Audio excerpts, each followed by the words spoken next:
ಏನು ಮೊಟ್ಟ ಮೊದಲ ವಿದೇಶಿ ನೌಕಾ ಯುದ್ಧಗಳನ್ನು ಮಾಡಿದ್ದು ಪುಲಕೇಶಿ. ಅಂದರೆ ಇವತ್ತಿನ ಬಹ್ರೇನ್ ಅನ್ನೋ ಒಂದು ದೇಶ ಏನಿದೆ, ಬಹ್ರೇನ್ ಮತ್ತು ಕುವೈತ್ ಈ ಸ್ಥಳವನ್ನು ಬಂದು ಅಲ್ ಖತಾ ಅಂತ ಕರೀತಾರೆ. ಅಲ್ ಖತಾ ಅಂದ್ಬಿಟ್ಟು ಆ ಒಂದು ಸ್ಥಳದಲ್ಲಿ ಪುಲಕೇಶಿಯ ಒಂದು ನೌಕಾ ನೆಲೆ ಕೂಡ ಇತ್ತಂತೆ. ಇವತ್ತಿಗೆ 14 ಲಕ್ಷ ಜನ ಇರುವಂಥ ಆ ಒಂದು ನಗರ ಶುರುವಾಗಿದ್ದು ಯಾರಿಂದ ಅಂದರೆ ಕನ್ನಡಿಗರು ಕೊಟ್ಟ ಹೊಡೆತದಿಂದ. ಕನ್ನಡಿಗರು ಮಾಡಿದಂಥ ನಿರಂತರ ದಾಳಿಗಳಿಗೆ ಬೆದರಿ ಬೆಚ್ಚಿ ಕಟ್ಕೊಂಡ್ರಲ್ಲ ಆ ಕೋಟೆಯಿಂದನೇ ಮುಂದೆ ಆ ಬಾಸ್ರ ನಗರ ಆಗಿತ್ತಂತೆ. ಆ ನಗರದ ಒಂದು ಸೃಷ್ಟಿಗೆ ಕನ್ನಡಿಗರು ಕಾರಣಕರ್ತರು. ನಮ್ಮ ಶೌರ್ಯದ ಕಥೆಗಳು ಆ ನಗರದಲ್ಲಿ ಹೇಳ್ತಾ ಇದೆ ಇವತ್ತಿಗೂ. ಅದನ್ನು ನಾವು ಕನ್ನಡಿಗರು ತುಂಬ ಹೆಮ್ಮೆ ಪಟ್ಕೋಬೇಕು.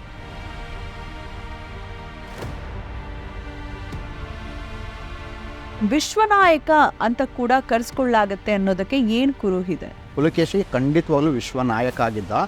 ನೀವು ಅದನ್ನು ತಿಳ್ಕೊಬೇಕಂದ್ರೆ ಅವತ್ತಿನ ಕಾಲದ ಒಂದು ವಿಶ್ವ ರಾಜಕೀಯ ಯಾವ ರೀತಿ ಇತ್ತು ಅಂತ ನೋಡಬೇಕು. ನಾವು ಕನ್ನಡಿಗರು ಒಂದು ತಪ್ಪೇನು ಮಾಡ್ತಿದ್ದೀವಿ ಅಂದರೆ, ಕರ್ನಾಟಕದ ಇತಿಹಾಸವನ್ನು ಕಟ್ಟಬೇಕಂದಾಗ ಕರ್ನಾಟಕಕ್ಕೆ ಸೀಮಿತವಾಗಿ ನಾವು ಓದ್ತಾ ಇದ್ದೀವಿ. ತಪ್ಪದು. ನಾವು ವಿಶ್ವವನ್ನು ನೀವು ತಗೊಂಡು ವಿಶ್ವದ ರಾಜಕೀಯದಲ್ಲಿ ಅಥವಾ ವಿಶ್ವದ ಇತಿಹಾಸದಲ್ಲಿ ಕನ್ನಡಿಗರ ಪಾತ್ರ ಏನಿತ್ತು ಅಂತ ನಾವು ನೋಡೋಕ್ಕೆ ಶುರು ಮಾಡಿದ್ರೆ, ನೀವು ಕನ್ನಡಿಗರ ಇತಿಹಾಸ ವಿಶ್ವದ ಸರ್ವಶ್ರೇಷ್ಠ ಇತಿಹಾಸ ಅಂತ ನಿಮಗೆ ಗೊತ್ತಾಗುತ್ತೆ. ಏಕೆಂದರೆ ಅದಕ್ಕೆ ಒಂದು ಉದಾಹರಣೆನೇ ನಾನು ಇವಾಗ ಹೇಳ್ತಿರೋದು. ಸೊ ನೀವು 6ನೇ ಶತಮಾನ ಮತ್ತು 7ನೇ ಶತಮಾನದಲ್ಲಿ ವಿಶ್ವದಲ್ಲಿ ಏನು ನಡೀತಾ ಇತ್ತು ಅನ್ನೋದನ್ನು ನಾವು ನೋಡೋದಾದರೆ, ಅದರಲ್ಲೂ ಕೂಡ ಏಷ್ಯಾ ಮತ್ತು ಯುರೋಪ್ನಲ್ಲಿ ಏನೇನು ನಡೀತಾ ಇತ್ತು ಅಂತ ನೋಡಿದ್ರೆ, 6ನೇ ಶತಮಾನದ ಅಥವಾ 7ನೇ ಶತಮಾನದ ಕಾಲದಲ್ಲಿ ನಮ್ಮಲ್ಲಿ ಹೇಗೆ ಚಾಲುಕ್ಯರ ಒಂದು ವಂಶ ಒಂದು ಪ್ರಬಲವಾಗಿ ಬೆಳಗ್ತಾ ಇತ್ತು, ಅದೇ ಸಂದರ್ಭ ನೀವೇನಾದ್ರು ನೋಡಿದ್ರೆ ಯುರೋಪ್ ಮತ್ತು ಇವತ್ತಿನ ಒಂದು ಏಷ್ಯಾ ಭಾಗದಲ್ಲಿ ಅಂದರೆ ಮಿಡಲ್ ಈಸ್ಟ್ನ ಭಾಗದಲ್ಲಿ ನೋಡಿದ್ರೆ, ಯುರೋಪ್ನಲ್ಲಿ ರೋಮ್ನ ಒಂದು ಸಾಮ್ರಾಜ್ಯ ಇರುತ್ತೆ. ಅದನ್ನು ಬೈಜಾಂಟಿನ್ ಸಾಮ್ರಾಜ್ಯ ಅಂತ ಕರೀತಾರೆ. ಅದ್ರ ಜೊತೆಗೆ ಬಂದು ಇವತ್ತಿನ ಇರಾನ್, ಇರಾಕ್, ಟರ್ಕಿ ಈ ಎಲ್ಲ ಭಾಗಗಳು, ಆಫ್ಘಾನಿಸ್ತಾನ ಈ ಎಲ್ಲ ಭಾಗಗಳನ್ನು ಮತ್ತೊಂದು ಸಾಮ್ರಾಜ್ಯ ಆಡಳಿತ ಮಾಡ್ತಿರತ್ತೆ. ಅದನ್ನು ಬಂದು ಸಸಾನಿಡ್ ಸಾಮ್ರಾಜ್ಯ ಅಂತ ಕರೀತಾರೆ. ಅದು ಬೇಸಿಕಲಿ ಅಂದರೆ ಅದು ಪರ್ಷಿಯನ್ ಸಾಮ್ರಾಜ್ಯ ಅದು. ಸೊ ಈ ಎರಡು ಸಾಮ್ರಾಜ್ಯಗಳು ಆಗಿನ ಕಾಲದಲ್ಲಿ ಸುಮಾರು 26 ವರ್ಷಗಳ ಕಾಲ ನಿರಂತರವಾಗಿ ಯುದ್ಧ ಮಾಡೋದು. 26 ವರ್ಷಗಳ ಕಾಲ. ಅದಕ್ಕೆ ಕಾರಣ ಏನು ಅಂದರೆ, ಹಿಂದೆ ಬಂದು ಈಗ ನಾವು ಸಾಧಾರಣವಾಗಿ ಅಜಂತಾ ಗುಹೆನಲ್ಲಿ ಬಂದು 2ನೇ ಖುಸ್ರೋ ಬಂದು ರಾಯಭಾರಿಗಳನ್ನು ಕಳಿಸಿದ್ದು ಪೇಂಟಿಂಗ್ಗಳ ಬಗ್ಗೆ ಸಾಕಷ್ಟು ವಿಷಯಗಳನ್ನ ನೋಡಿರ್ತೀರ. ಆ ಖುಸ್ರೋ ಆಡಳಿತಕ್ಕೆ ಬರೋದಕ್ಕೆ ಬಂದು ಬೈಜಾಂಟಿನ್ ಸಾಮ್ರಾಜ್ಯ ಅಂತ ಏನಿರುತ್ತೋ, ಆ ಬೈಜಾಂಟಿನ್ ಸಾಮ್ರಾಜ್ಯದಲ್ಲಿ ಒಬ್ಬ ದೊರೆ ಇರ್ತಾನೆ. ಅವನ ಹೆಸರು ಬಂದು ಮಾರಿಸ್ ಅಂದ್ಬಿಟ್ಟು. ಈ ಮಾರಿಸ್ ಬಂದ್ಬಿಟ್ಟು ಖುಸ್ರೋಗೆ ಬಂದು ಆಡಳಿತಕ್ಕೆ ಬರೋದಕ್ಕೆ ಅಂತ ಸಹಾಯ ಮಾಡಿರ್ತಾನೆ. ಸೊ ಸಹಾಯ ಮಾಡೋದ್ರ ಜೊತೆಗೆ ಬಂದು ಇದೇ ಮಾರಿಸ್ ಬಂದು ತನ್ನ ಮಗಳನ್ನು ಬಂದು ಖುಸ್ರೋಗೆ ಮದುವೆ ಮಾಡಿಕೊಟ್ಟು ಈ ಎರಡು ಸಾಮ್ರಾಜ್ಯಗಳೇನಿದೆಯಲ್ಲ, ಬೈಜಾಂಟಿನ್ ಮತ್ತು ಸಸಾನಿಡ್ ಅಂದರೆ ರೋಮ್ ಮತ್ತು ಪರ್ಷಿಯನ್ ಸಾಮ್ರಾಜ್ಯ, ಈ ಎರಡೂ ಸಾಮ್ರಾಜ್ಯಗಳಲ್ಲಿ ಹಿಂದೆ ಘಟಿಸ್ತಿದ್ದಂಥ ಯುದ್ಧಗಳಿಗೆ ನಾಂದಿ ಆಡಿ ಎರಡು ಕಡೆ ಬಂದು ಶಾಂತಿ ಸಂಧಾನಗಳು ಏರ್ಪಟ್ಟಿರುತ್ತೆ ಈ ಒಂದು ಸಂಧಾನದಿಂದ. ಆದರೆ ಮುಂದೆ ಏನಾಗುತ್ತೆ ಅಂದರೆ, ಫೋಕಸನ್ನು ಒಬ್ಬ ದಂಡಾಧಿಕಾರಿ ಬಂದು ರೋಮ್ನಲ್ಲಿ ಇರ್ತಾನೆ. ಅವನೇನು ಮಾಡ್ತಾನೆ ಅಂದರೆ, ಈ ಒಂದು ರೋಮ್ನ ದೊರೆ ಯಾರಿದ್ದ, ಮಾರಿಸ್ ಅಂತ ದೊರೆ ಯಾರಿದ್ದ, ಅವನ್ನ ಹತ್ಯೆ ಮಾಡಿಬಿಟ್ಟಿರ್ತಾನೆ. ಈ ಹತ್ಯೆ ಮಾಡಿದ್ದ ಕಾರಣಕ್ಕೆ 602ರಿಂದ ಮತ್ತು 628ವರೆಗೆ ಕದನ ಬಂದು ರೋಮ್ ಮತ್ತು ಪರ್ಷಿಯನ್ ಸಾಮ್ರಾಜ್ಯಕ್ಕೆ ಆಗತ್ತೆ. ಸೊ ಈ ಸಂದರ್ಭದಲ್ಲಿ ಏನು ಅಂದರೆ, ಖುಸ್ರೋಗೆ ಬಂದು ಆರಂಭಿಕ ಹಂತಗಳಲ್ಲಿ ಸಾಕಷ್ಟು ಗೆಲುವು ಸಿಗುತ್ತೆ. ಹರ್ಮಿಸ್ ಅಂತ ಒಬ್ಬ ರಾಜ ಬರ್ತಾನಲ್ಲಿ, ರೋಮ್ನಲ್ಲಿ ಹೊಸ ದೊರೆ ಬರ್ತಾನೆ. ಆ ದೊರೆ ಬಂದಾಗ ಬಂದು ಅದು ಉಲ್ಟಾ ಆಗಿಬಿಡುತ್ತೆ. ಉಲ್ಟಾಗಿ ಏನಂದರೆ, ಪರ್ಷಿಯನ್ ಮೇಲೆ ಸಾಕಷ್ಟು ಗೆಲುವುಗಳನ್ನ ಸಾಧಿಸ್ಕೊಂಡ್ಬಿಟ್ಟಿರ್ತಾರೆ. ಇನ್ನು 625ರ ಸುಮಾರಿಗೆ ಏನಾಗುತ್ತೆ ಅಂದರೆ, ಪರ್ಷಿಯನ್ನದು ರಾಜಧಾನಿ ಬಂದು ಸ್ಟೆಸಿಫನ್ ಆಗಿರುತ್ತೆ. ಆ ಸ್ಟೆಸಿಫಾನ್ಗೆ ಹತ್ತಿರದಲ್ಲಿ ದಸ್ತಗಿರ್ ಅಂತ ಒಂದು ಜಾಗ ಬರುತ್ತೆ. ಆ ಜಾಗ ಕೂಡ ಇವ್ರಿಗೆ ಎತ್ಕೊಂಡ್ಬಿಟ್ಟಿರ್ತಾರೆ, ಯಾರು ರೋಮನ್ನರು.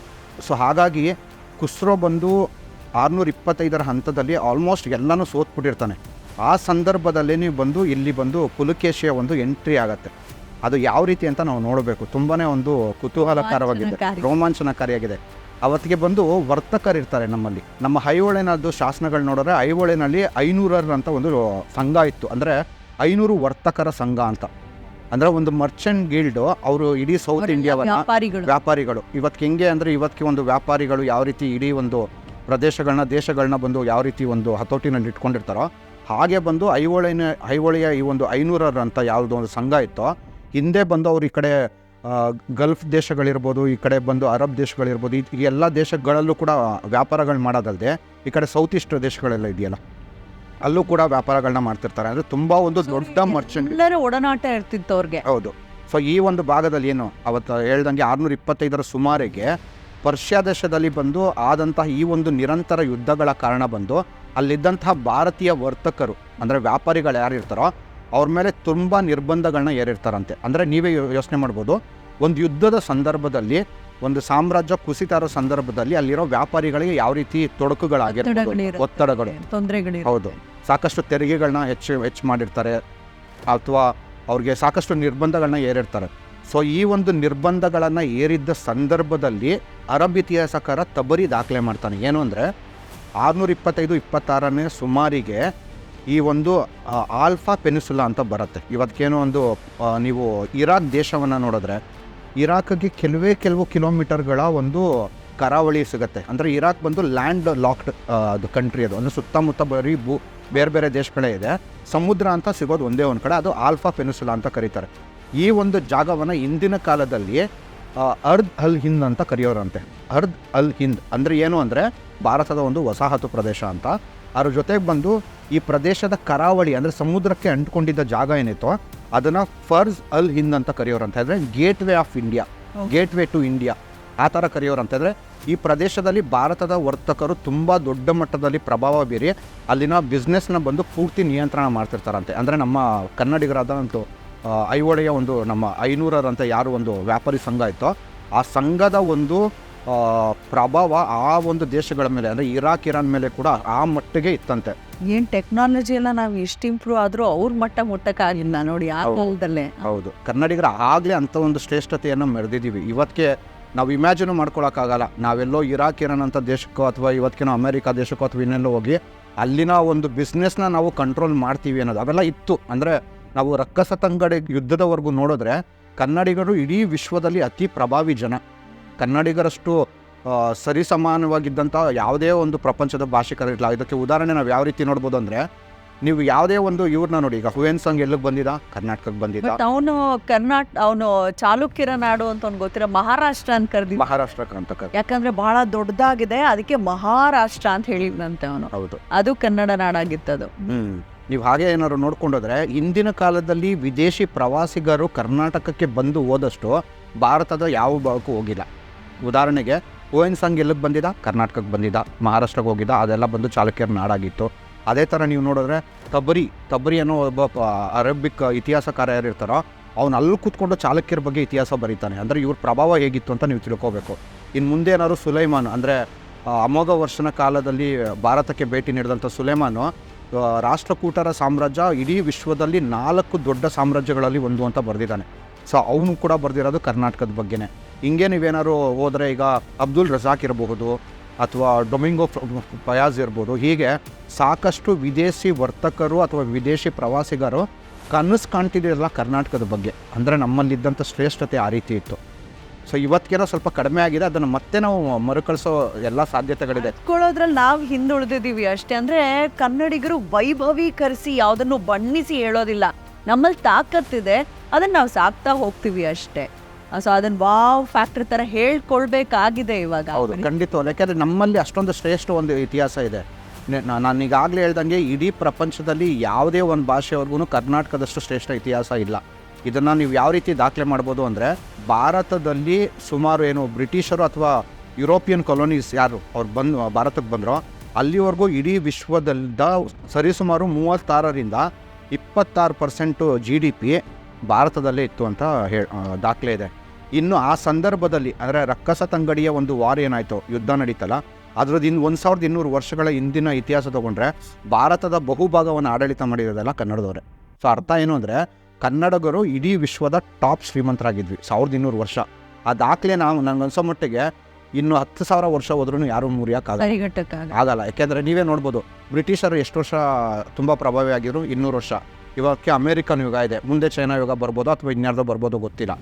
200 ವರ್ಷಕ್ಕೆ ಬದಲಾವಣೆಗಳಾಗತ್ತೆ. ನೆಕ್ಸ್ಟ್ ಯಾರು ಬರ್ತಾರೆ ಅನ್ನೋದು ನಮ್ಗೆ ಗೊತ್ತಿಲ್ಲ. ಕನ್ನಡದವ್ರು ಮಾತ್ರ 1200 ವರ್ಷಗಳ ಕಾಲ ಇಡೀ ವಿಶ್ವದ ಶ್ರೀಮಂತರಾಗಿದ್ದವರು. ಇದೊಂಥರ ರೆಕಾರ್ಡ್. ಈ ರೆಕಾರ್ಡ್ನ ನಂಗೆ ಅನ್ಸೋ ಮಟ್ಟಿಗೆ ಭೂಮಂಡಲದ ಇನ್ಯಾವ ಜನನೂ ಅದನ್ನು ಬ್ರೇಕ್ ಮಾಡೋಕ್ಕಲ್ಲ. ಅದು ಶಾಶ್ವತವಾಗಿ ಕನ್ನಡದವ್ರ ಹೆಸರಲ್ಲೇ ಇರುತ್ತದೆ ಅಂಥ ರೆಕಾರ್ಡ್ ಅದು.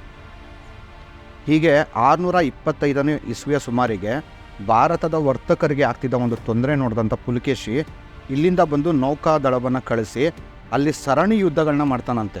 ಸರಣಿ ಯುದ್ಧಗಳನ್ನ ಮಾಡಿದ್ದು ತಬರಿ ದಾಖಲೆ ಮಾಡ್ತಾನೆ. ಏನು ಅಂದರೆ ಅಲ್ ಹಿಂದಿನ ರಾಜ ಈ ಒಂದು ಭಾಗದ ಮೇಲೆ ಅಂದರೆ ಇರಾಕ್ನ ಈ ಒಂದು ಆಲ್ಫಾ ಪೆನಿಸುಲಾ ಅಂತೇನಿದೆ ಈ ಭಾಗದ ಮೇಲೆ ಸರಣಿ ನೌಕಾ ಯುದ್ಧಗಳನ್ನು ಮಾಡ್ತಿದ್ದಾನೆ ಅಂತ ದಾಖಲೆ ಮಾಡ್ತಾನೆ. ಇದಾದ ನಂತರ ತುಂಬ ಒಂದು ಆಸಕ್ತಿಯಾದ ಒಂದು ವಿಷಯ ಬರುತ್ತೆ. ಏನಂದರೆ ಇದರ ನಂತರ ಬಂದು ಪುಲಕೇಶಿ ಬಂದು ಖುಸ್ರೋಗೆ ಒಂದು ರಾಯಭಾರವನ್ನು ಕಳಿಸ್ತಾನಂತೆ, ತನ್ನ ರಾಯಭಾರವನ್ನು ಕಳಿಸ್ತಾನಂತೆ, ಅಂಬಾಸಿಡರ್ಗಳನ್ನ. ಆ ರಾಯಭಾರದಲ್ಲಿ ಇವನು ಸಾಕಷ್ಟು ಉಡುಗೊರೆಗಳನ್ನು ಮತ್ತು ಸಾಕಷ್ಟು ರಹಸ್ಯ ಪತ್ರಗಳನ್ನು ಕಳಿಸ್ತಾನಂತೆ. ಖುಸ್ರೋಗೆ ಮಾತ್ರ ಅಲ್ಲ, ಖುಸ್ರೋದು ಫ್ಯಾಮಿಲಿ ಮೆಂಬರ್ಸ್ಗಳಿಗೆ, ಕುಟುಂಬದ ಒಂದು ಸದಸ್ಯರು ಯಾರಿರ್ತಾರೆ, ಯುವರಾಜರು ಇರ್ಬೋದು, ರಾಣಿರು ಇರ್ಬೋದು, ಹೀಗೆ ಪ್ರತಿಯೊಬ್ಬರಿಗೂ ಗಿಫ್ಟ್ ಕಳಿಸ್ತಾನಂತೆ, ಪ್ರತಿಯೊಬ್ಬರಿಗೂ ಲೆಟ್ರ್ ಬರೀತಾನಂತೆ. ಆ ಲೆಟ್ರದ್ದು ವಿಷಯ ಏನು ಅಂದರೆ ಖುಸ್ರೋ ಆ ಲೆಟ್ರ್ಗಳ ಬಗ್ಗೆನೇ ಬರೀತಾನೆ. ಅಂದರೆ ಈ ಒಂದು ಎಂಬಸಿ ರಾಯಭಾರ ಬಂತಲ್ಲ ಅದ್ರ ಬಗ್ಗೆನೇ ಬರೀತಾ ಹೇಳ್ತಾನೆ, ಈ ಒಂದು ಫುರುಮಿಷ ನನ್ನ ಆಡಳಿತದ 36ನೇ ವರ್ಷದಲ್ಲಿ ಫುರುಮಿಷನು ನಮಗೆ ಬಂದು ಸಾಕಷ್ಟು ಪತ್ರಗಳನ್ನು ಕಳಿಸಿದ್ದಾನೆ, ಸಾಕಷ್ಟು ಉಡುಗೊರೆಗಳನ್ನ ಕಳಿಸಿದ್ದಾನೆ ಅಂತಲೂ ಹೇಳ್ಬೇಕಂದಾಗ ಆ ಉಡುಗೊರೆಗಳನ್ನ ಬಗ್ಗೆ ಹೇಳ್ತಾನೆ. ಆನೆಗಳನ್ನ ಕಳಿಸಿದ್ನಂತೆ, ಕತ್ತಿಯನ್ನು ಕಳಿಸಿದ್ನಂತೆ, ಬಿಳಿ ಹದ್ದುಗಳನ್ನ ಕಳಿಸಿದ್ನಂತೆ, ಮತ್ತು ಚಿನ್ನದಿಂದ ಮಾಡಿದಂಥ ಇದು ಅಂಗಿ ಅಂದರೆ ಕೋಟು ಅವುಗಳನ್ನೆಲ್ಲ ಕಳಿಸ್ತಾನಂತೆ. ಈಗ ಉಡುಗೊರೆಗಳ ಬಗ್ಗೆ ನಾವು ಯೋಚನೆ ಮಾಡಿದ್ರೆ ಆನೆಗಳನ್ನ ಏನಕ್ಕೆ ಕಳಿಸಿರ್ಬೇಕು ಅಂತ ಯೋಚನೆ ಮಾಡಿರಬೇಕು. ಆನೆಗಳನ್ನ ಕಳಿಸಿದ್ದಾನೆ ಅಂದರೆ 2 ಅರ್ಥ ಬರುತ್ತೆ. ನಮ್ಮ ಸಾಮ್ರಾಜ್ಯದ ಶಕ್ತಿ ಹಿಂಗಿದೆ, ನೀನು ಬಗ್ಬೇಕು ಅಂತ ಒಂದು. ಇನ್ನೊಂದು, ಆನೆಗಳನ್ನ ನಾಳೆ ದಿನ ನಿನಗೆ ನೆರವು ಕೊಡಬಹುದು, ಏಕೆಂದರೆ ನಿನ್ಗಾಗಲೇ ಯುದ್ಧ ನಡೀತಿದೆ. ಅದೇ ರೀತಿ ಕತ್ತಿಯನ್ನು ನೋಡ್ಬೋದು. ಕತ್ತಿಯನ್ನು ಕಳಿಸಿರೋ ಒಂದು ಸಿಂಬಲ್ ಏನು ಬರುತ್ತೆ ಅಂದರೆ ಇಲ್ಲ ನಮ್ಮ ಶಕ್ತಿ ಹಿಂಗಿದೆ ಅನ್ನೋದಿರ್ಬೋದು, ಅಥವಾ ನೀನು ಈಗಾಗಲೇ ಕಷ್ಟದಲ್ಲಿದೆಯಾ, ನಿನ್ನ ಕಷ್ಟಕ್ಕೆ ನಾನು ಕತ್ತಿ ಕೊಡ್ತಾ ಇದ್ದೀನಿ, ಅಂದರೆ ನಿಮಗೆ ಬೆಂಬಲವಾಗಿ ನಿಲ್ತೀವಿ ಅಂತ. ಬೆಂಬಲವಾಗೂ ನಿಲ್ತೀವಿ, ತಿರುಗಿ ಬಿದ್ರೆ ನಾವಿಷ್ಟು ಸಾಮರ್ಥ್ಯ ಹೊಂದಿರುವಂಥವ್ರು ಅಂತ ತಿಳಿಸೋದಕ್ಕೆ. ಹೌದು. ಸೊ ಅದ್ರ ಮುಂದಿನ ಭಾಗವಾಗಿ ಹೇಳ್ತಾನಂತೆ, ಈ ಒಂದು ಪತ್ರಗಳೇನಿದೆ, ರಹಸ್ಯ ಪತ್ರಗಳು, ಇದು ತುಂಬ ರಹಸ್ಯವಾಗಿರಬೇಕು, ಇದನ್ನು ಯಾರಿಗೂ ಹೊರಗಡೆ ಸೀಕ್ರೆಟ್ನ ಹೊರಗಡೆ ಹಾಕ್ಬಾರ್ದು, ಅದು ಅಂತೆಲ್ಲ ಇರುತ್ತಂತೆ. ಸೊ ಹಾಗಾಗಿ ಇವನು ಖುಸ್ರೋ ಏನು ಮಾಡ್ತಾನೆ ಅಂದರೆ ಭಾರತದ ಲಿಪಿಕಾರರನ್ನು ಕರೆದು ಇದನ್ನು ಓಪನ್ ಮಾಡಿಸ್ತಾನಂತೆ ಲೆಟ್ರು. ಆ ಲೆಟ್ರಲ್ಲಿ ಏನಿತ್ತು ಅಂದರೆ ಖುಸ್ರೋವಿನ 38ನೇ ವರ್ಷ, ಅಧಿಕಾರದ 38ನೇ ವರ್ಷ, ಅಂದರೆ ಖುಸ್ರೋ ಸಾಯೋದು 628ನೇ ಇಸ್ವಿನಲ್ಲಿ. ಆ ವರ್ಷ ಖುಸ್ರೋ ಸಾಯ್ತಾನೆ, ಮತ್ತು ಯುವರಾಜ ಬಂದು ರಾಜ ಆಗ್ತಾನೆ ಅಂತ ಕೂಡ ಲೆಟ್ರಲ್ಲಿ ಬರೆದಿದ್ನಂತೆ.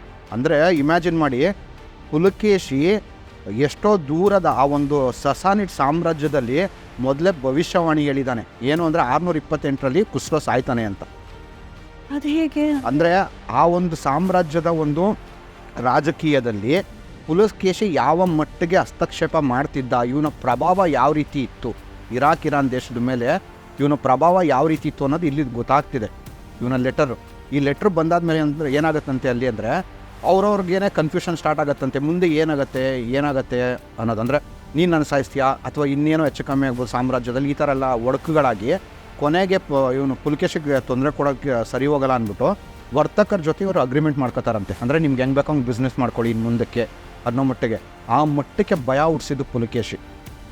1400 ವರ್ಷಗಳ ಹಿಂದೆ ಇನ್ಯಾವುದೋ ಒಂದು ಸಾಮ್ರಾಜ್ಯದಲ್ಲಿ, ಅಂದರೆ ಇವತ್ತಿಗೆ 3000 ಕಿಲೋಮೀಟ್ರ್ ದೂರದಲ್ಲಿ ಸಮುದ್ರದ ಮೂಲಕ ಪ್ರಯಾಣ ಮಾಡಿ ಆ ಸ್ಥಳದಲ್ಲಿ ಬಂದು ವ್ಯಾಪಾರವನ್ನು ನಿಯಂತ್ರಣ ಮಾಡ್ತಿದ್ದ ಒಂದು ನಮ್ಮ ವರ್ತಕರ ಪರವಾಗಿ ಪುಲಕೇಶಿ ಈ ಒಂದು ದೊಡ್ಡ ಮಟ್ಟದ ಲಾಬಿಯನ್ನು ಆ ದೇಶದಲ್ಲಿ ಮಾಡ್ತಿದ್ದ ಅಂದರೆ ಪುಲಕೇಶಿನ ವಿಶ್ವನಾಯಕ ಅಂತ ಒಪ್ಕೊಳ್ಳೇಬೇಕು.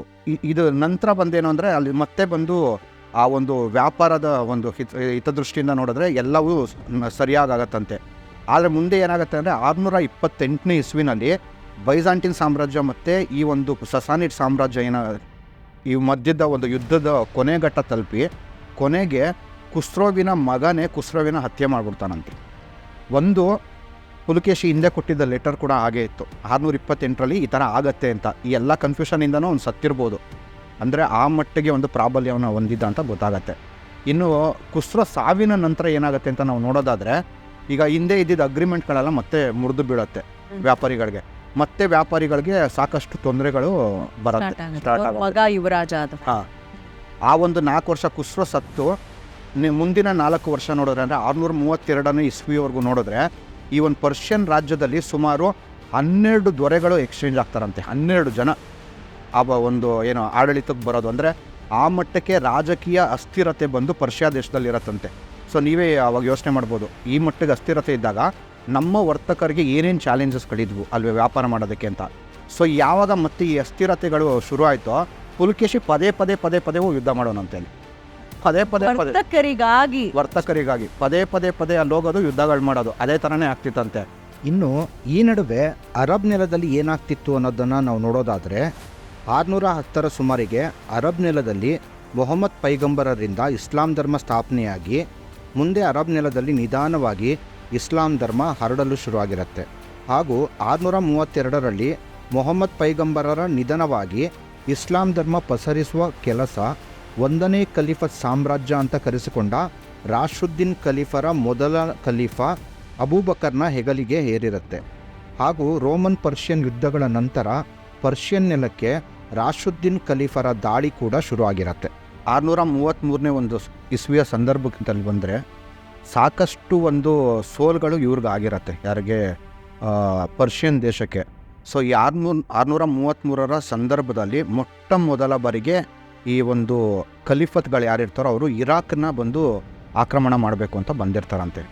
ಆ ಸಂದರ್ಭದಲ್ಲಿ ಉಮರ್ ಅಂದರೆ 2ನೇ ಖಲೀಫಾ ಅವನು ಬರೆದಿರೋ ಒಂದು ಪತ್ರದಲ್ಲಿ ಈ ಭಾಗದಲ್ಲಿ ನಿರಂತರವಾಗಿ ಅಲ್ ಹಿಂದನ ಏನು ದೊರೆ ಇಲ್ಲಿ ದಾಳಿ ಮಾಡ್ತಿದ್ದಾನೆ ಅನ್ನೋದನ್ನು ಪ್ರಪ್ರಥಮ ಬಾರಿಗೆ ಉಲ್ಲೇಖ ಮಾಡಿದ್ದಾನೆ.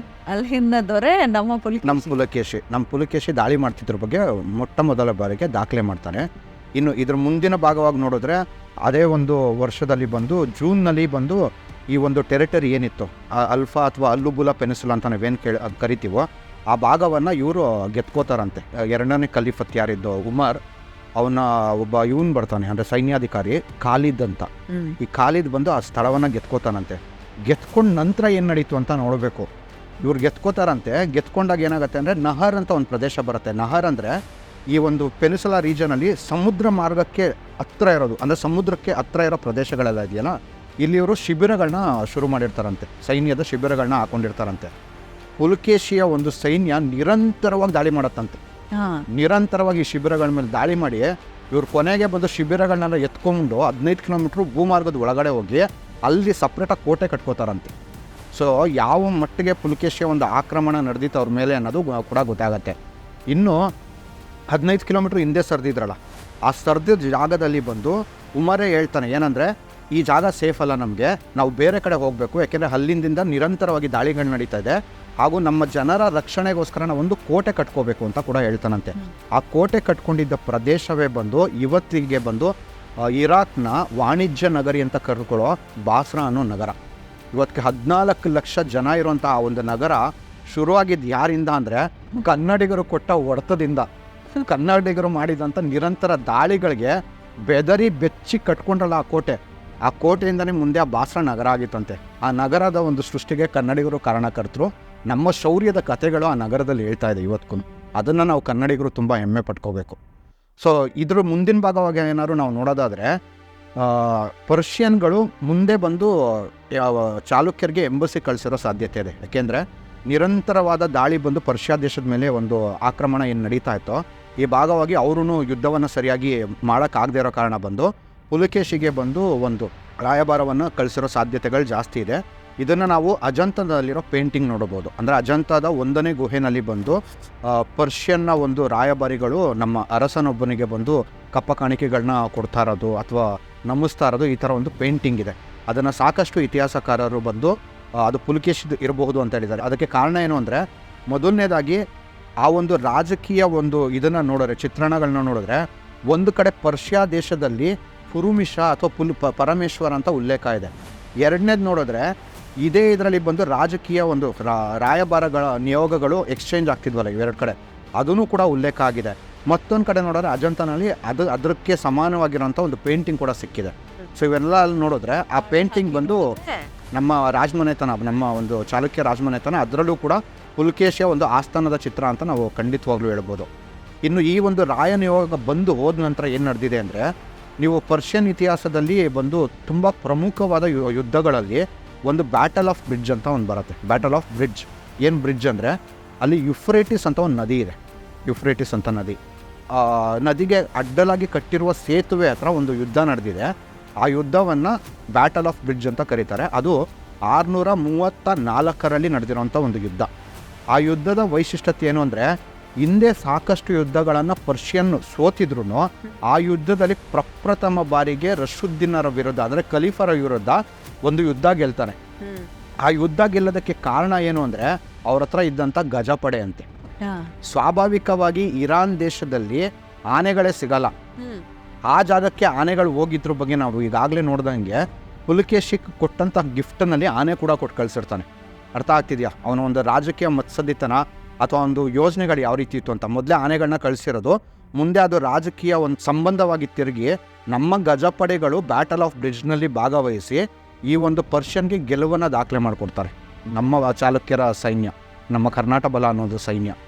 ಸೊ ಆ ಒಂದು ಇದರಲ್ಲಿ ಬಂದು ರಶುದ್ದೀನ್ ಅಥವಾ ಖಲೀಫರು ಬಂದು ಸೋತು ಸುಣ್ಣ ಆಗಿ ಮುಂದೆ ಬಂದು 636 ಸುಮಾರಿಗೆ ಆ ಒಂದು ಸಂದರ್ಭದಲ್ಲಿ ಏನು ಘಟನೆ ನಡೆಯುತ್ತೆ ಅಂದರೆ, ಪುಲಕೇಶಿ ಈಗಾಗಲೇ ಏನಂದರೆ ಈಗ ಗಲ್ಫ್ ಅಂದರೆ ಇವತ್ತಿನ ಬಹ್ರೇನ್ ಅನ್ನೋ ಒಂದು ದೇಶ ಏನಿದೆ, ಬಹ್ರೇನ್ ಮತ್ತು ಕುವೈತ್ ಈ ಸ್ಥಳವನ್ನು ಬಂದು ಅಲ್ ಖತಾ ಅಂತ ಕರೀತಾರೆ. ಅಲ್ ಖತಾ ಅಂದ್ಬಿಟ್ಟು ಆ ಒಂದು ಸ್ಥಳದಲ್ಲಿ ಪುಲಕೇಶಿಯ ಒಂದು ನೌಕಾ ನೆಲೆ ಕೂಡ ಇತ್ತಂತೆ. ಅಂದರೆ 3000 ಕಿಲೋಮೀಟರ್ ದೂರದಿಂದ ಬಂದು ಹೋಗಿ ಪ್ರತಿ ಸಲ ಯುದ್ಧ ಮಾಡೋಕ್ಕಾಗಲ್ವಲ್ಲ ಆ ಒಂದು ಇರಾಕ್ ಭಾಗದ ಮೇಲೆ. ಹಾಗಾಗಿ ಒಂದು ನೌಕಾ ನೆಲೆಯನ್ನು ಇಲ್ಲೇ ಉಳಿಸಿದ್ನಂತೆ. ಇಲ್ಲಿ ಉಳಿಸಿ ಇಲ್ಲಿಂದ ಹತ್ರ ಆಗತ್ತಲ್ಲ ಹೋಗೋದಕ್ಕೆ ಅಂತ. ಸೊ ಈ ಭಾಗದಿಂದ ಆಪ್ರೇಟ್ ಮಾಡ್ತಿದ್ರಂತೆ, ಆ ಒಂದು ಭಾಗದ ಯುದ್ಧವನ್ನು ನಿಯಂತ್ರಣ ಮಾಡ್ತಿದ್ರಂತೆ.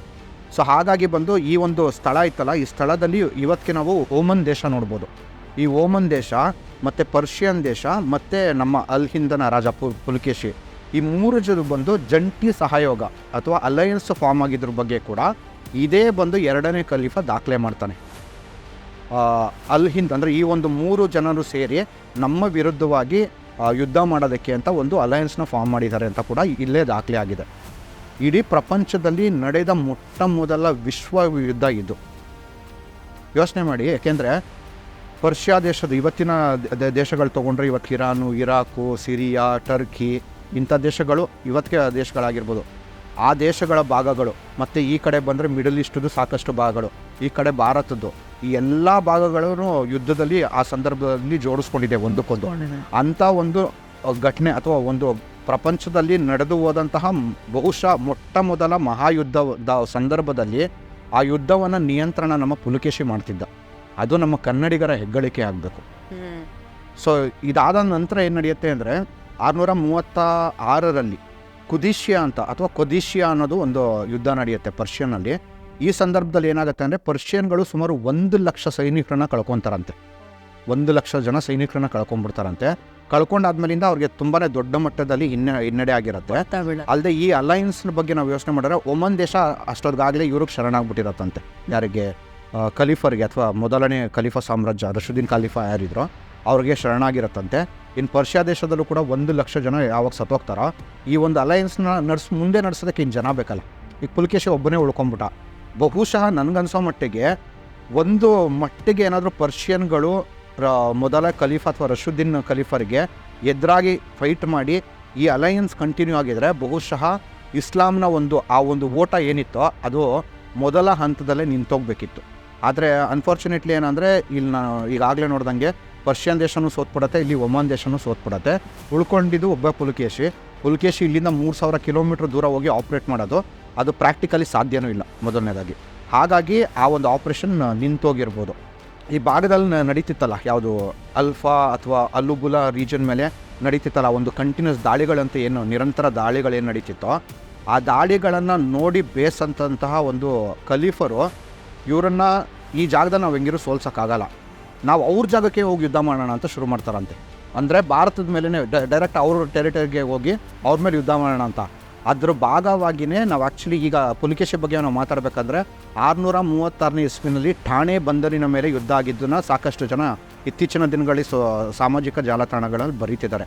ಅದ್ರ ಹಿನ್ನೆಲೆ ಇದು ಏನು ಅಂದರೆ 636 ಸುಮಾರಿಗೆ ಆ ಭಾಗದಲ್ಲಿ ಏನು ಪುಲಕೇಶಿನ ಎದುರಿಸೋಕ್ಕೆ ಸಾಧ್ಯ ಆಗದೆ ಇರೋರು ನೋಡೋಣ ಇವ್ರ ಟೆರಿಟರಿ ಮೇಲೆ ಡೈರೆಕ್ಟಾಗಿ ಹೋಗೋಣ ಅನ್ನೋ ಒಂದು ಕಾರಣಕ್ಕೆ ಈ ಒಂದು ಠಾಣೆ ಬಂದರಿನ ಮೇಲೆ ಯುದ್ಧ ಮಾಡ್ತಾರಂತೆ. ಈ ಕಡೆನೂ ಒದ್ದೋಡಿಸ್ತಾರೆ. ಇಲ್ಲಿಂದನೂ ಕರ್ನಾಟಕ ಬಲ ಮತ್ತೆ ವಿಜಯ ಆಗತ್ತೆ. ಇದಾದ ನಂತರ ಬಂದು ಬರೋಚ್ಗೆ ಹೋಗ್ತಾರಂತೆ. ಅದೇ ವರ್ಷದಲ್ಲಿ ಬರೋಚ್ ಆಗಿನ ಕಾಲದಲ್ಲಿ ಚಾಲುಕ್ಯರ ಮಾಂಡಲಿಕರು ಅಥವಾ ಸಾಮಂತರಾಗಿದ್ದಂಥ ಲಾಟಾದ ಪ್ರದೇಶದಲ್ಲಿದ್ದಂಥ ರಾಜರುಗಳು ಯಾರು ಇರ್ತಾರೋ ಅವರ ನಿಯಂತ್ರಣಕ್ಕೊಳಪಟ್ಟಿರುತ್ತೆ. ಬಟ್ ಏನೇ ಅಂದ್ರೂ ಈ ಚಾಲುಕ್ಯರ ಆಧಿಪತ್ಯದ ಒಂದು ನಾಡಾಗಿರೋ ಕಾರಣ ಆ ಜಾಗದಲ್ಲೂ ಕೂಡ ನಮ್ಮ ಚಾಲುಕ್ಯರು ಈ ಒಂದು ಖಲೀಫತ್ ಸೈನ್ಯವನ್ನು ಅಲ್ಲಿಂದನೂ ಹಿಮ್ಮೆಟ್ಟಿಸ್ತಾರೆ. ಇಲ್ಲಿ ನಾವು ತುಂಬಾ ಒಂದು ಗಮನಿಸ್ಬೇಕಾರೋದು ಅಥವಾ ತುಂಬಾ ಹೆಮ್ಮೆ ಪಟ್ಕೋಬೇಕಾದಂಥದ್ದು ವಿಷಯ ಏನಂದರೆ ಪುಲಕೇಶಿ ಭಾರತದಲ್ಲಿ ಆದಂತಹ ಏನು ಮೊಟ್ಟ ಮೊದಲ ವಿದೇಶಿ ನೌಕಾ ಯುದ್ಧಗಳನ್ನು ಮಾಡಿದ್ದು ಪುಲಕೇಶಿ. 1400 ವರ್ಷಗಳ ಹಿಂದೆಯೇ ವಿದೇಶಿ ನೆಲಗಳಲ್ಲಿ ನೌಕಾ ಯುದ್ಧಗಳನ್ನು, ಸರಣಿ ನೌಕಾ ಯುದ್ಧಗಳನ್ನು ಮಾಡಿದ್ದು ನಮ್ಮ ಪುಲಕೇಶಿ. ಅದಕ್ಕೆ ನಾವು ತುಂಬ ಹೆಮ್ಮೆ ಪಡ್ಕೋಬೇಕು. ಎರಡನೇದಾಗಿ ಅವ್ನು ದಾಳಿ ಮಾಡಿದ ಯಾರು ಸಣ್ಣ ಪುಟ್ಟ ರಾಜರನ್ನಲ್ಲ. ನೀವು ಅವತ್ತಿನ ಕಾಲಮಾನ ನೋಡಿದ್ರೆ ಇಡೀ ವಿಶ್ವದ ಅತಿ ಸರ್ವಶ್ರೇಷ್ಠ ಸಾಮ್ರಾಜ್ಯ ಅಂತ ಕರೆಸ್ಕೊಂಡಿದ್ದಂತಹ, ಅತಿ ದೊಡ್ಡ ಸಾಮ್ರಾಜ್ಯ ಅಂತ ಕರೆಸ್ಕೊಂಡಿದ್ದಂತಹ ಸಸಾನಿಡ್ ಸಾಮ್ರಾಜ್ಯ ಅಥವಾ ಏನು ಪರ್ಷಿಯನ್ ಸಾಮ್ರಾಜ್ಯ ಇದೆಯಾ, ಆ ಸಾಮ್ರಾಜ್ಯದ ಮೇಲೆ ಹೋಗಿ ಯುದ್ಧ ಮಾಡಿದ್ದಾನೆ, ಅಂಥ ದೊಡ್ಡ ಸಾಮ್ರಾಜ್ಯದ ಮೇಲೆ. ಎರಡನೇದಾಗಿ ಇಸ್ಲಾಂನ ಓಟವನ್ನು ನಿಲ್ಲಿಸೋಕ್ಕೆ ಸಾಧ್ಯ ಇಲ್ಲ ಅನ್ನೋ ಮಟ್ಟಿಗೆ ಪ್ರಖ್ಯಾತಿ ಪಡೆದಿದ್ದಂತಹ ರಶುದ್ದೀನ್ ಖಲೀಫರು, ಮೊದಲನೇ ಖಲೀಫ ಸಾಮ್ರಾಜ್ಯ ಏನಿದೆಯೋ ಅವ್ರ ಮೇಲೂ ಯುದ್ಧ ಮಾಡಿದ್ದಾನೆ. ಒಂದು ಅವರ ನೆಲದಲ್ಲೇ ಯುದ್ಧ ಮಾಡಿದ್ದಾನೆ, ಎರಡನೇದು ನಮ್ಮ ನೆಲಕ್ಕೆ ಬಂದಾಗ ಇಲ್ಲಿಂದ ಯುದ್ಧ ಓಡಿಸಿದ್ದಾರೆ. ಸೊ ಈ ಒಂದು ವಿಶೇಷವಾದ ಒಂದು ಅಚೀವ್ಮೆಂಟ್, ಸಾಧನೆ ಪುಲಕೇಶಿ ಮಾತ್ರ ಮಾಡಿರೋದು. ಹಾಗಾಗಿ ನಾವು ಅವನ ಒಂದು ಸೈನ್ಯದ ಒಂದು ಅಗಾಧತೆ, ಅವನ ನೌಕಾಬಲದ ಒಂದು ಸ್ಟ್ರೆಂತ್ ಏನಿತ್ತೋ, ಮತ್ತು ಅವನಿಗೆ ವಿದೇಶಗಳಲ್ಲಿ ಮಾಡಿದಂಥ ಒಂದು ಆಪ್ರೇಷನ್ಗಳೇನೇನಿದೆಯೋ ಇವನ್ನೆಲ್ಲ ನಾವು ಸರಿಯಾಗಿ ನೋಡಿದ್ರೆ ಭಾರತದ ನೌಕಾಪಡೆಯ ಪಿತಾಮಹ ಅಂತ ಕರೆಯೋಕ್ಕೆ ಸಾಧ್ಯ ಆಗೋದು ಪುಲಕೇಶಿ ಒಬ್ಬನಿಗೆ ಮಾತ್ರ.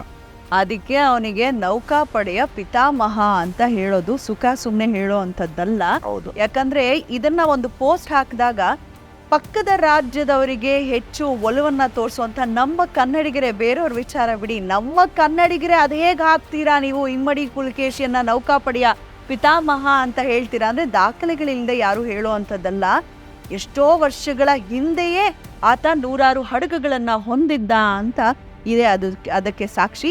ಸೊ ಸ್ನೇಹಿತರೆ, ಪಕ್ಕದ ಮನೆ ಅಂಕಲ್ ಹೊಗಳೋಕೆ ಮುಂಚೆ ನಮ್ಮಪ್ಪ ಯಾರು, ನಮ್ಮಪ್ಪನ ಒಂದು ಹಿರಿಮೆ ಏನು ಅಂತ ತಿಳ್ಕೊಂಡು ನಂತರ ಬೇರೆಯವರನ್ನು ಹೊಗಳೋಣ. ಆದರೆ ನಮ್ಮಪ್ಪ ಗ್ರೇಟ್ ಇರುವಾಗ ಅವನನ್ನು ಕುಗ್ಸೋ ಕೆಲಸ ಮಾಡೋದು ಬೇಡ.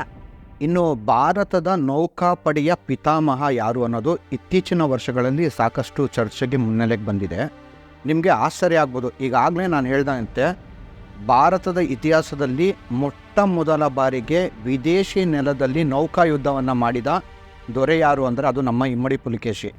ಇವನ ಕಾಲದ ನಂತರ ಇವನ ಮೊಮ್ಮಗ ವಿನಯಾದಿತ್ಯ ಬಂದು ಕಾಂಬೋಡಿಯಾ ದೇಶದ ಮೇಲೆ ನೌಕಾ ಯುದ್ಧವನ್ನು ಮಾಡಿದ್ದು ಮತ್ತು ಶ್ರೀಲಂಕಾದ ಮೇಲೆ ನೌಕಾ ಯುದ್ಧ ಮಾಡಿದ್ದು ಕೂಡ ದಾಖಲೆ ಆಗಿದೆ.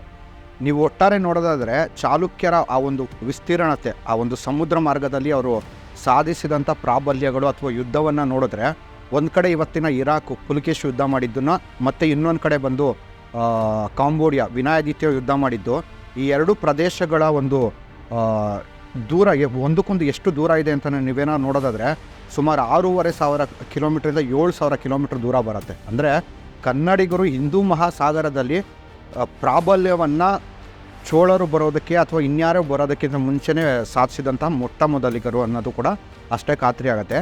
ಇದ್ರ ಜೊತೆಗೇನಾದರೂ ಕನ್ನಡಿಗರ ಒಂದು ನೌಕಾಯಾನದ ಇತಿಹಾಸವನ್ನೇನಾದ್ರು ನೀವು ನೋಡಿದ್ರೆ, ಈಗ ಕದಂಬರನ್ನು ನೀರ್ಗಳ್ಳರು ಅನ್ನೋದು ಶಾಸನಗಳಲ್ಲಿ ದಾಖಲೆ ಆಗಿದೆ.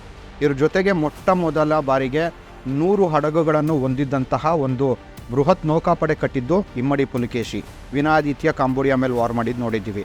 ಇನ್ನು ನಮ್ಮ ರಾಷ್ಟ್ರಕೂಟರ ಕಾಲದಲ್ಲಿರ್ಬೋದು, ಮತ್ತು ಕಲ್ಯಾಣದ ಚಾಲುಕ್ಯರ ಕಾಲದಲ್ಲಿರ್ಬೋದು, ಹೊಯ್ಸಳರ ಕಾಲದಲ್ಲಿರ್ಬೋದು, ಮತ್ತು ವಿಜಯನಗರ ಅಥವಾ ಕರ್ನಾಟಕ ಸಾಮ್ರಾಜ್ಯದ ಕಾಲದಲ್ಲಿರ್ಬೋದು, ನಿರಂತರವಾಗಿ ಶ್ರೀಲಂಕಾ ಮೇಲೆ ನೌಕಾ ಯುದ್ಧಗಳನ್ನು ಮಾಡಿದ್ದು ಕೂಡ ದಾಖಲೆಯಾಗಿದೆ. ಇದರ ನಂತರ ನೋಡಿದ್ರೆ ಉಳ್ಳಾಳದ ಅಬ್ಬಕ್ಕರಾಣಿ ಇರ್ಬೋದು, ಅಥವಾ ಚನ್ನಭೈರಾದೇವಿ ಇರ್ಬೋದು, ಅಥವಾ ಕೆಳದಿಯ ಅರಸು ಇರ್ಬೋದು, ಇವ್ರ ಹತ್ರ ಕೂಡ ದೊಡ್ಡ ನೌಕಾಪಡೆ ಇದ್ದಿದ್ದು ಕೂಡ ದಾಖಲೆ ಆಗಿದೆ. ಹಾಗೇನಾದ್ರು ನೋಡಿದ್ರೆ ಇಡೀ ಭಾರತದಲ್ಲಿ 1300 ವರ್ಷಗಳ ಕಾಲ ನೌಕಾ ಯುದ್ಧಗಳ ಇತಿಹಾಸವನ್ನು ದಾಖಲೆ ಕೂಡ ಮಾಡಿರೋದು ಕನ್ನಡಿಗರೇ ಆಗಿದ್ದಾರೆ. ಹಾಗಾಗಿ ಕನ್ನಡಿಗರನ್ನು ನೌಕಾಪಡೆಯ ಪಿತಾಮಹರು ಅನ್ನೋದರಲ್ಲಿ ಯಾವುದೂ ತಪ್ಪಿಲ್ಲ. ಎರಡನೇದಾಗಿ, ಅಕಸ್ಮಾತ್ ನೀವು ಪಿತಾಮಹ ಅನ್ನೋದನ್ನೇ ಹುಡ್ಕೋದಾದರೆ ಅದಕ್ಕೆ ಪುಲಕೇಶಿ ಹೆಸರು ಸೂಕ್ತ ಆಗುತ್ತೆ. ಏಕೆ ಅಂದರೆ ಈಗಾಗಲೇ ನೀವು ನೋಡಿದ್ದೀರಾ ಅವ್ನು ಮಾಡಿದಂಥ ಒಂದು ನೌಕಾ ದಿಗ್ವಿಜಯಗಳು ಯಾವ್ಯಾವ ರೀತಿ ಅನ್ನೋದು ಕೂಡ ನೀವು ನೋಡಿದ್ದೀರಾ.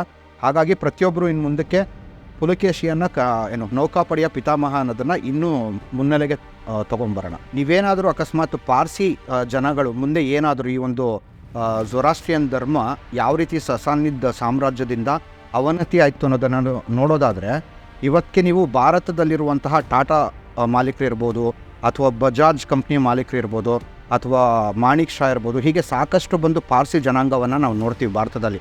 ಅವರು ಭಾರತದಲ್ಲೇ ಬಂದು ನೆಲೆಸೋದಕ್ಕೂ ಕೂಡ ಒಂದು ಕಾರಣ ಇದೆ. ಏನಂದರೆ, ಹಿಂದೆ ಬಂದು ಪುಲಕೇಶಿ ಬಂದು ಈ ಪರ್ಷಿಯನ್ ದೇಶಗಳ ಮೇಲೆ ಬೀರಿದಂಥ ಪ್ರಭಾವ ಮತ್ತು ಅಲ್ಲಿಗೆ ಒಂದು ಸೈನ್ಯದ ನೆರವನ್ನು ಏನು ನೀಡಿದ್ನೋ, ಇದರದ್ದು ಒಂದು ಮುಂದಿನ ಒಂದು ನಿರಂತರತೆ ಯಾವ ರೀತಿ ಇರುತ್ತೆ ಅಂದರೆ, ಪುಲಕೇಶಿಯ ಮೊಮ್ಮಗ ಆಗಿದ್ದಂತಹ ವಿನಯಾದಿತ್ಯನ ಕಾಲದಲ್ಲಿ ಈ ಒಂದು ನಿಂದ ಹೊರಟಂಥ ಅಥವಾ ಇಸ್ಲಾಂ ಧರ್ಮ ಅಂತ ಏನಿದೆಯೋ ಇದು ಪೂರ್ತಿ ಝೊರಾಸ್ಟ್ರಿಯನ್ ಧರ್ಮವನ್ನು ಕಬಳಿಸಿರುತ್ತೆ. ಹಾಗಾಗಿ 7ನೇ ಶತಮಾನದ ಕೊನೆಯಲ್ಲಿ ಅಥವಾ 8ನೇ ಶತಮಾನದ ಆರಂಭದಲ್ಲಿ ವಿನಯಾದಿತ್ಯನ ಆಡಳಿತ ಕೊನೆಯಾಗಿ ವಿಜಯಾದಿತ್ಯನ ಆಡಳಿತ ಕರ್ನಾಟಕದಲ್ಲಿ ನಡೀತಾ ಇರುತ್ತೆ. ಈ ಒಂದು ಸಂದರ್ಭದಲ್ಲಿ ಅಲ್ಲಿ ಉಳ್ಕೊಂಡೇ ಇರ್ತಾರಲ್ಲ, ಅಂದರೆ ಕೆಲವು ಪಾರ್ಸಿ ಧರ್ಮವನ್ನು ಇನ್ನೂ ಉಳಿಸ್ಕೊಂಡಿರ್ತಾರಲ್ಲ, ಅವರು ಚಾಲುಕ್ಯರ ಒಂದು ಸಾಮ್ರಾಜ್ಯಕ್ಕೆ ಮತ್ತೆ ಬಂದು ಆ ಆಸರೆಯನ್ನು ಕೇಳಿ ಇಲ್ಲಿ ಮತ್ತೆ ನೆಲೆ ಕಂಡ್ಕೋತಾರೆ. ಅಂದರೆ ಆ ಪಾರ್ಸಿ ಧರ್ಮಕ್ಕೆ ಬಂದು ಇಲ್ಲಿ ನೆಲೆ ಕಂಡ್ಕೊಳ್ಳೋದಕ್ಕೆ ಕಾರಣ ಏನು ಅಂದರೆ, ಕನ್ನಡಿಗರಾದ ನಮ್ಮ ಪುಲಕೇಶಿಯಿಂದ ಹಿಡಿದು ವಿನಯಾದಿತ್ಯನ ಕಾಲದವರೆಗೂ ನಾವು ಆ ರಾಜಕೀಯ ಸಂಬಂಧವನ್ನು ಯಾವ ರೀತಿ ಬೆಸುಗೆ ಮಾಡ್ಕೊಂಡಿದ್ವಿ ಮತ್ತು ಅವ್ರ ಜೊತೆ ಎಷ್ಟು ಆ ಪ್ರಭಾವಿತರಾಗಿರೋ ಕಾರಣ ಬಂದು ಅವ್ರು ಇನ್ನೆಲ್ಲೋ ಬೇರೆ ಹೋಗಲ್ಲ, ಯುರೋಪ್ಗೆಲ್ಲೂ ಹೋಗಲ್ಲ, ಬದಲಾಗಿ ಹುಡ್ಕೊಂಡು ನಮ್ಮ ಹತ್ರನೇ ಬರ್ತಾರೆ. ಹುಡ್ಕೊಂಡು ನಮ್ಮ ಹತ್ರನೇ ಬಂದು ಮತ್ತೆ ನೆಲೆ ಕಂಡ್ಕೋತಾರೆ. ಸೊ ಹಾಗಾಗಿ ಇವತ್ತೇನಾದ್ರು ನಮ್ಮ ಭಾರತದಲ್ಲಿ ಪಾರ್ಸಿ ಜನ ಅಂತೇನಾದ್ರು ಇದ್ದರೆ ಅವರು ಕನ್ನಡಿಗರಿಗೆ ಋಣಿಗಳಾಗಿರಬೇಕು ಮೊದಲನೇದಾಗಿ. ಸೊ ನನ್ನ ಒಂದು ಕಳಕಳಿಯ ಮನವಿ ಏನಂದರೆ, ಪಾರ್ಸಿ ಸಮುದಾಯಕ್ಕೆ ಇವತ್ತವರು ಬಿಸ್ನೆಸ್ ಮ್ಯಾಗ್ನೆಟಿಕ್ಸ್ ಅಂದರೆ ಬಿಸ್ನೆಸ್ ಇದರಲ್ಲಿ ತುಂಬ ದೊಡ್ಡ ಮಟ್ಟದಲ್ಲಿ ಬೆಳವಣಿಗೆ ಕಂಡಿದ್ದಾರೆ. ಹಾಗಾಗಿ ಮುಂದಿನ ದಿನಗಳಲ್ಲಾದರೂ ನಿಮ್ಮ ನೈಜವಾದ ಇತಿಹಾಸದಲ್ಲಿ ಕನ್ನಡಿಗರು ಹಿಂದೆ ಯಾವ ರೀತಿ ನೆರವನ್ನು ನೀಡಿದರು ಅನ್ನೋದನ್ನು ತಿಳ್ಕೊಂಡು ಕನ್ನಡಿಗರಿಗೆ ಆದಷ್ಟು ಹೆಚ್ಚಿನ ಉದ್ಯೋಗಗಳನ್ನು ನಿಮ್ಮ ಕಂಪ್ನಿಗಳಲ್ಲಿ ಕೊಡಿ ಅನ್ನೋದನ್ನು ನಾನು ಕೇಳ್ಕೊತೀನಿ.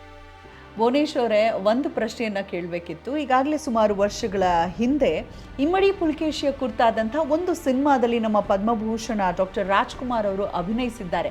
ಆದರೆ ಇತ್ತೀಚಿನ ಕಾಲಮಾನದ ಕೆಲವರು ಡಿರೆಕ್ಟರ್ಸ್ ಕೂಡ ಬಹಳಷ್ಟು ಒಲವನ್ನು ತೋರಿಸ್ತಾ ಇದ್ದಾರೆ, ಇಮ್ಮಡಿ ಪುಲಕೇಶಿಯ ಕುರಿತಾಗಿ ಸಿನಿಮಾ ಹೊಸ ವರ್ಷಂತ ತರಬೇಕು ಅಂತ. ಮಾಡ್ಲಿಕ್ಕೆ ಸಾಧ್ಯವಿದೆಯಾ? ಯಾಕಂದರೆ ನೀವು ಹೇಳಿದ ಮಟ್ಟಕ್ಕೆ ನೋಡಿದ್ರೆ ಒಂದು ವಿಶ್ವ ಮಟ್ಟದ ನಾಯಕನ ಕುರಿತಾದಂಥ ಸಿನಿಮಾ ಅದಾಗಲಿದೆ ಅಲ್ವಾ? ಹೌದು. ಇಲ್ಲಿ ನಾವು ಗಮನಿಸಬೇಕಾಗಿರೋಂಥ ವಿಷಯ ಏನಂದರೆ, ಹಿಂದೆ ಬಂದು ಡಾಕ್ಟರ್ ರಾಜ್ಕುಮಾರ್ ಅವರು ಮಾಡಿದಂಥ ಒಂದು ಸಿನಿಮಾ ಏನಿದೆ ತುಂಬ ಅದ್ಭುತವಾದ ಸಿನಿಮಾ. ಅದಾದ ಮೇಲೆ ನಡೆದಂಥ ಸಾಕಷ್ಟು ಸಂಶೋಧನೆಗಳು, ಅಂದರೆ ರಾಜ್ಕುಮಾರ್ ಅವರ ಆ ಸಿನಿಮಾ ಬಂದ ನಂತರ ಆದಷ್ಟು ಬಂದಾಗ ಅಲ್ಲಿವರೆಗೂ ಏನು ಸಂಶೋಧನೆ ಆಗಿತ್ತು ಅದನ್ನ ಕಟ್ಕೊಡ್ಲಾಗಿದೆ. ಆದರೆ ಇವಾಗ ನೋಡಿದ್ರೆ ಪುಲಕೇಶಿ ಬಂದು ಅವನೊಬ್ಬ ಸಾಧಾರಣ ಭಾರತಕ್ಕೆ ಸೀಮಿತವಾದನ ಅಲ್ಲ, ಇಡೀ ವಿಶ್ವದ ಒಂದು ನಾಯಕ ಅಂತ ನಾನು ಈಗಾಗಲೇ ಹೇಳಿದ್ದೀನಿ. ಇದ್ರ ಜೊತೆಗೆ ಯಾರಾದರೂ ಅಕಸ್ಮಾತ್ ಆ ಮೂವಿ ಏನಾದ್ರು ಅಥವಾ ಸಿನಿಮಾವನ್ನು ಮಾಡಂಗಿದ್ರೆ ಒಮ್ಮೆ ಆಲೋಚನೆ ಮಾಡಬೇಕು. ಏನಂದರೆ, ಪುಲಕೇಶಿಯ ಕುರಿತಾದ ಸಿನಿಮಾದ ಈ ಸ್ಕ್ರಿಪ್ಟ್ನ ಒಂದು ವಿಶೇಷತೆ ಏನಾಗಿರುತ್ತೆ ಅಂದರೆ, ಇದು 2 ಖಂಡಗಳ 4 ಧರ್ಮಗಳ 2 ಖಂಡಗಳ ಅಂದರೆ ಯುರೋಪ್ ಮತ್ತು ಏಷ್ಯಾ ಖಂಡಗಳ 4 ಧರ್ಮಗಳ 4 ಧರ್ಮ ಅಂದರೆ ಕ್ರಿಶ್ಚಿಯಾನಿಟಿ, ನಿಮಗೆ ಇಸ್ಲಾಮು, ಝೊರಾಸ್ಟ್ರಿಯನ್ ಧರ್ಮ ಅಥವಾ ಪಾರ್ಸಿಗಳ ಧರ್ಮ ಮತ್ತು ಹಿಂದೂ ಧರ್ಮ, ಈ 4 ಧರ್ಮಗಳ ಮತ್ತು 4 ವಿಭಿನ್ನ ಕಲ್ಚರು. ಅಂದರೆ ಅರಬ್ನ ಕಲ್ಚರೇ ಒಂಥರ, ಈ ಕಡೆ ಪರ್ಷಿಯಾ ಕಲ್ಚರ್ ಒಂಥರ, ಯುರೋಪ್ನ ಕಲ್ಚರ್ ಒಂಥರ, ಭಾರತದ ಕಲ್ಚರೇ ಒಂಥರ. ಮತ್ತು ವಾಸ್ತುಶೈಲಿಗಳನ್ನ ಲೆಕ್ಕ ಹಾಕರೆ ನಮ್ಮಲ್ಲಿರೋ ವಾಸ್ತುಶೈಲಿಗಳೇ ಬೇರೆ, ಯುರೋಪ್ನ ವಾಸ್ತುಶೈಲಿಗಳೇ ಬೇರೆ, ಮತ್ತು ಈ ಕಡೆ ಪರ್ಷಿಯಾ ವಾಸ್ತುಶೈಲಿ ಬೇರೆ, ಅರಬ್ನ ವಾಸ್ತುಶೈಲಿಗಳು ಬೇರೆ, ಅಲ್ಲಿನ ಒಂದು ಭೂಪ್ರದೇಶಗಳೇ ಬೇರೆ ಬೇರೆ. ಈಗ ನಮ್ಮಲ್ಲಿ ಒಂಥರ ಹಚ್ಚ ಹಸಿರು ನೋಡ್ತಾ ಇರ್ತೀವಿ, ಅಲ್ಲಿ ನೀವೇನಾದರೂ ಮಿಡಲ್ ಈಸ್ಟ್ ಕೆಳಗೆ ಹೋದರೆ ಬರೀ ಮರುಭೂಮಿ ಇರುತ್ತೆ, ಆ ಕಡೆ ಯುರೋಪ್ಗೆ ಹೋದರೆ ಬರೀ ಹಸಿರು ಇರುತ್ತೆ. ಅಂದರೆ ಅರ್ಥ ಆಗ್ತಿದೆಯಲ್ಲ, ಈ ಥರ ವೈವಿಧ್ಯಮಯವಾಗಿ ಏನಾದರೂ ಒಂದು ಕಥೆಯನ್ನು ಮಾಡೋಕ್ಕೆ ಸಾಧ್ಯ ಆದರೆ ಅದು ಈ ಕಥೆಯಿಂದ ಮಾತ್ರ ಸಾಧ್ಯ. ಪುಲಕೇಶಿ ಮಾತ್ರ ಆ ಒಂದು ಸಾಧ್ಯತೆ ಇದೆ. ಯಾಕೆಂದರೆ ಇದೆಲ್ಲದಕ್ಕೂ ಇತಿಹಾಸದಲ್ಲಿ ದಾಖಲೆಗಳಾಗಿದೆ, ಸುಮ್ಮನೆ ಹೇಳೋದಲ್ಲ, ಎಲ್ಲದೂ ಇತಿಹಾಸದಲ್ಲಿ ದಾಖಲೆ ಆಗಿದೆ. ಈ ಸಿನಿಮಾವನ್ನೇನಾದರೂ ಕನ್ನಡ ಫಿಲ್ಮ್ ಇಂಡಸ್ಟ್ರಿಯವರು ಏನಾದ್ರು ತೊಗೊಂಡು ವಿಶ್ವ ಮಟ್ಟದಲ್ಲಿ ಏನಾದ್ರು ಈ ಫಿಲಮ್ ಮಾಡಿದ್ರೆ ಇಡೀ ಪ್ರಪಂಚವನ್ನು ಬೆಸೆಯೋದಕ್ಕೂ ಸಾಧ್ಯತೆ ಇದೆ. ಯಾಕೆಂದರೆ ಇದು ಇಡೀ ವಿಶ್ವದ ಕಥೆ, ಇದು ಭಾರತದ ಕಥೆ ಅಂತಲ್ಲ, ಇಡೀ ವಿಶ್ವದಲ್ಲಿ ನಡೀತಾ ಇದ್ದಂತಹ ಘಟನೆಗಳನ್ನ ಹೇಳ್ತಾ ಇರ್ತೀವಿ. ಹಾಗಾಗಿ ಎಲ್ಲರನ್ನೂ ಸೆಳೆಯೋ ಸಾಧ್ಯತೆ ಇದೆ. ಹಾಗಾಗಿ ಈ ಸಿನಿಮಾ ಏನಾದ್ರು ಮುಂದೆ ಯಾರು ತೊಗೊಂಡು ಮಾಡಿದ್ರೆ ನನಗನ್ಸೋ ಮಟ್ಟಿಗೆ KGF ನಂತರ ಬಂದು ಮತ್ತೆ ಕನ್ನಡ ಚಿತ್ರರಂಗದಲ್ಲಿ ತುಂಬ ದೊಡ್ಡ ಮಟ್ಟದಲ್ಲಿ, ಅಂದರೆ ಇಡೀ ವಿಶ್ವವೇ ನಮ್ಮ ಕಡೆ ನೋಡೋ ಅಂಥ ಒಂದು ಸಿನಿಮಾ ಮಾಡ್ಬೋದು. ಮತ್ತು ಬೇರೆ ಬೇರೆ ಭಾಷೆಯವ್ರಿಗೆ ಅವ್ರದ್ದೇ ಸ್ಟೋರಿಯನ್ನು ತೋರಿಸ್ಬೋದು. ಅಂದರೆ ಯುರೋಪ್ ಅವ್ರಿಗೆ ಬೈಜಾಂಟಿನ್ ಸಾಮ್ರಾಜ್ಯದಲ್ಲಿ ಆಗ್ತಿದ್ದ ಘಟನೆಗಳನ್ನ ತೋರಿಸ್ಬಿಟ್ಟು ಅವ್ರನ್ನ ಸೆಳ್ಕೊಬೋದು. ಅದೇ ಥರ ಇರಾನ್, ಇರಾಕು, ಈ ಗಲ್ಫ್ ಕಂಟ್ರೀಸ್ನಲ್ಲಿ ಈ ಒಂದು ಇಸ್ಲಾಂ ಧರ್ಮ ಯಾವ ರೀತಿ ಪ್ರವರ್ಧಮಾನಕ್ಕೆ ಬಂತು, ಮತ್ತು ಹಿಂದೆ ಅವರು ಇದರಲ್ಲಿ ಝೊರಾಸ್ಟ್ರಿಯನ್ ಧರ್ಮ ಯಾವ ರೀತಿ ಅವನತಿ ಆಯಿತು, ಅದು ಅವ್ರದ್ದೇ ಸ್ಟೋರಿ, ಅದನ್ನೇ ತೋರಿಸ್ಬೋದು. ಇನ್ನು ಭಾರತಕ್ಕೆ ಏನಾದ್ರು ಬಂದರೆ ಪುಲಕೇಶಿಯ ಒಂದು ಇತಿಹಾಸ ಇರ್ಬೋದು, ಹರ್ಷವರ್ಧನನ ಒಂದು ಇತಿಹಾಸ ಇರ್ಬೋದು, ಪುಲಕೇಶಿ ಕೈಗೊಂಡಂಥ ಒಂದು ನೌಕಾ ದಾಳಿಗಳಿರ್ಬೋದು, ಇದು ಇಡೀ ಭಾರತಕ್ಕೆ ಸಂಬಂಧಪಟ್ಟಿರೋಂಥದ್ದು. ಹಾಗಾಗಿ ಇದು ವಿಶ್ವ ಮಟ್ಟದ ಇದು ಒಂದು ಕತೆ ಅನ್ನಿಸ್ಕೊಂಡಿರುತ್ತೆ. ಹಾಗಾಗಿ ಕನ್ನಡ ಚಿತ್ರರಂಗದವರು ಇದನ್ನು ಸ್ವಲ್ಪ ಸೀರಿಯಸ್ ಆಗಿ ತೊಗೊಂಡು ಒಂದು ಒಳ್ಳೆ ಚಿತ್ರ ಮಾಡಬೇಕಾಗಿದೆ ಮುಂದಿನ ದಿನಗಳಲ್ಲಿ. ಇನ್ನು ಪುಲಕೇಶಿಯ ಕೊನೆ ದಿನಗಳು ಏನಾಗಿತ್ತು ಅನ್ನೋದ್ರ ಬಗ್ಗೆ ಕೂಡ ಸಾಕಷ್ಟು ಗೊಂದಲಗಳಿದೆ.